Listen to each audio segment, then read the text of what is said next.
Ben Azizullah Rahimi, Afganistan Antoy şehrindenim. Biz burada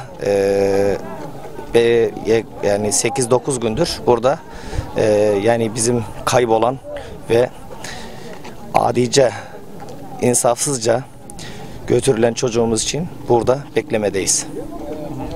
Yani şimdi bizim bu yürüyüşümüz ve devlete karşı olarak veya ona bir karşısına çıkmak gibi bir amacımız yok. Bizim burada sadece dünya, özellikle Türk devletleri ve dünya insan hakları bizim sesimizi duysun diye biz Antoy'da varız. Yani Faryab vilayetinden, Cevizcan'dan, Akça'dan, Devletabat'tan, ondan sonra Mezar-ı Şerif, Hayratan, Herat, buralardan da dostlarımız ve Türkmen kardeşlerimiz sesini duyurmak için, dünyaya sesini duyurmak için, haklarını talep etmek için böyle bir girişimde bulunduk.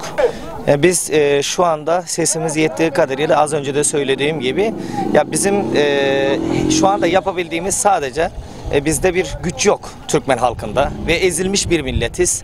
Ne yazık ki hiçbir dünyada bizim sesimizi duymaya yanaşmıyor. Onun için biz şu anda 104 gündür biz bunun peşindeyiz. Bu 104 gün önce 9 yaşındaki bir kardeşimizi çaldılar ve bunu ne için böyle bir şey yaptılar? Bu bulunana kadar biz gerekirse yani her gün her gece buna biz devam vereceğiz. Şu anda Akkine gördüğümüz Türkmenistan sınırında biz Antoy halkı, Faryab'ın her yerinden ve Cevizcan, Akça'dan gelenlerle biz buranı kapattık. Yani devletin buradan hiçbir aracı, benzin veya onun gibi şeyler devletin menfaatine olacak hiçbir aracı buradan geçmesine izin vermiyoruz.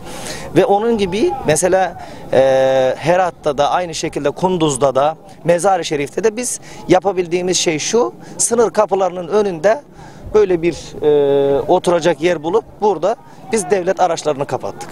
Yani ta ki devlet bizim sesimizi duyana kadar da biz buna devam vereceğiz. Bunun ay, gün, yıl hiçbir şey yok. Yani onun için biz sorduğunuz soru şu: yani neden hiçbir ses çıkmadı mı? Ne yazık ki çıkmıyor.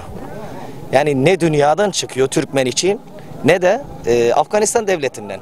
Vurdum duymazlık yapıyor. Görmezden geliyor. Onun için biz ilk olarak dünya Türklerinden, Türkiye devleti olsun onun gibi dünya Türklerinden talep ediyoruz ki bizim sesimizi duyurmaya ve bizim sesimizi halkın duymasına yardımcı olması. Medyadır, siyasilerdir ve Türkmenin de Afganistan'da Türkmenin de yaşadığını bilmesini istiyorum.